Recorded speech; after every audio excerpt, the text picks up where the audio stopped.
Cebu City Health Department subling may pahinumdum sa publiko o sa mga ginikanan nga danon sa labing daling panahon ang ilang mga anak nga gihilantan ngadto sa health center Inay sa paggamit sa mga tanom nga gituhoan nga tambal sa dengue.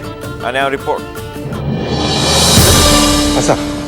Usa ang pamilya ni Eduardo Pilio, security guard, nga modangup sa paggamit sa mga agaw sa higayon nga may mga anak nga mahilantan. Alang sa banay ni Pilio, epektibo ang mga agaw ug nakatabang kanila ilabi na sa dinaliang kahupayan sa hilanat.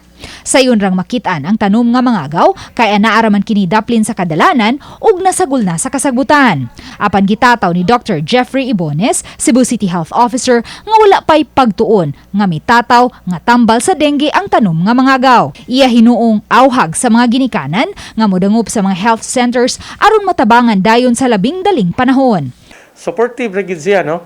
Kunya kung kinahanglan saka imo hang hematocrit, maubos imong platelet, kinahanglan kay admit, fluid ra gyud, no? Kinahanglan tigano fluid. Usa sa gipasabot ni Ibones nga wala pay tambal ang dengue ug ang mahimo sa mga ginikanan mao ang pagpainom og fluid sa mga anak nga gihilantan.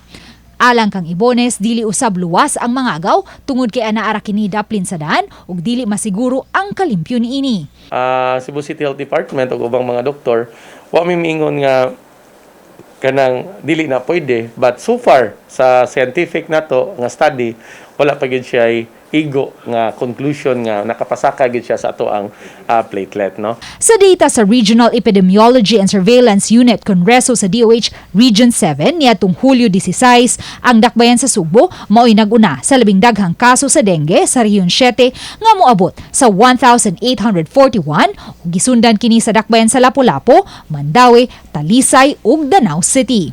Uban ni Cleofer Lumayag ug Rod Prado, Luan Mirondina. Balitang Bisdak.